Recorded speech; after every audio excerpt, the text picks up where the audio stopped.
I want to return now to our top story. Turkey's president says he will make a statement on the death of journalist Jamal Khashoggi on Tuesday. It comes as the US president is apparently now skeptical of Saudi Arabia's official explanation about the case. And so is the Washington Post, where Khashoggi was a columnist. The publisher issued a blunt statement Saturday reading, "This is not an explanation, it is a cover-up." Well, Jamal Khashoggi's editor at the Washington Post, Attiah, joins me now from Washington. Good to have you with us, Karen. Thanks for having me. You have called the Saudi explanation of Khashoggi's death BS. How do you feel watching the way this is unraveled with one lie after the next? I mean, it adds an element of being infuriated on top of being incredibly sad and grieving a writer who I've gotten to know in the last year.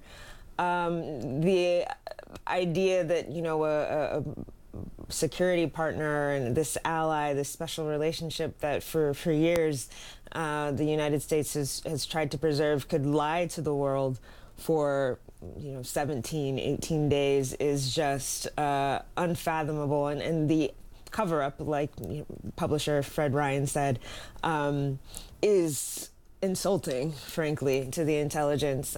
Jamal was not someone who would get into a fight with anyone, much less 15 other men.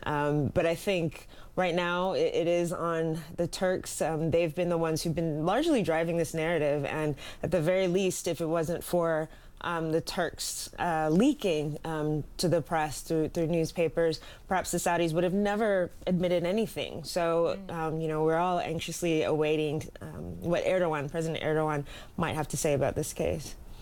Karen, US President Trump was very quick to toe the Saudi line, believing the Saudi king that officials there had no idea where Khashoggi was. And then a few days later, believing their next story that he died after a fist fight and calling that story credible. And now, after an interview with your paper, has said that he believes he was lied to. There was some deception. What does the message he has on this, what sort of message does it send, his position on this, send to other leaders of regimes like this? It sends a message to other leaders who are doing very similar things, that they can do it and get away with it, and that they can do it, and that the relationship that they have with the United States will protect them from any sort of consequences.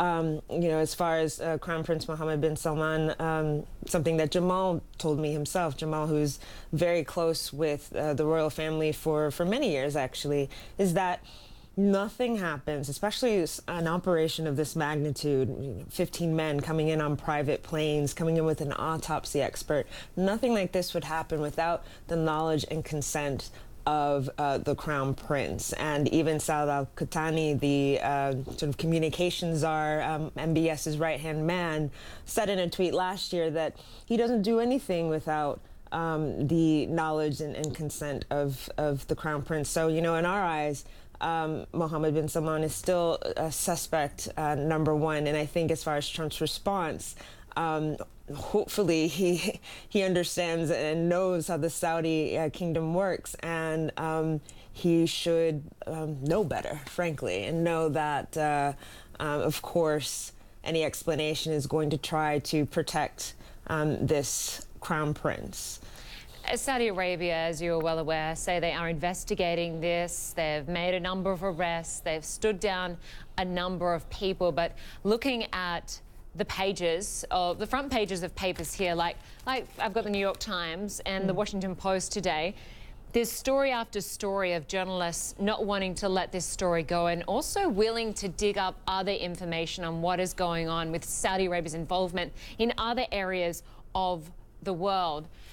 Just give us a sense of whether there is more to come on this and how you're going to keep the spotlight on this issue going forward.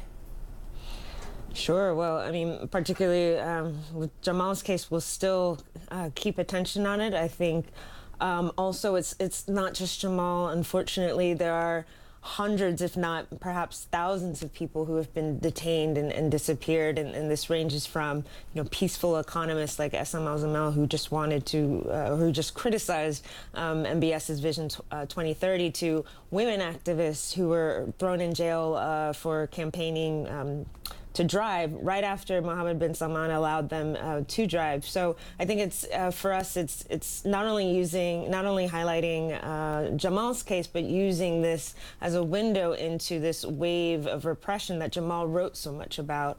And I think, for us and for the section that we have at the Post, the Global Opinion section that, I recruited Jamal to be a part of, it's to continue using these platforms and giving voices to not only Arab voices, but to journalists and writers around the world who find themselves silenced, who find themselves journalistically without a home. I think those of us who are in the Western media, it is our jobs to give platforms and voices to these people so that we can understand their part of the world. So I think that's something that, we were doing anyway, and that even in light of Jamal's murder, we have an obligation and a duty to carry out in his honor, in his legacy.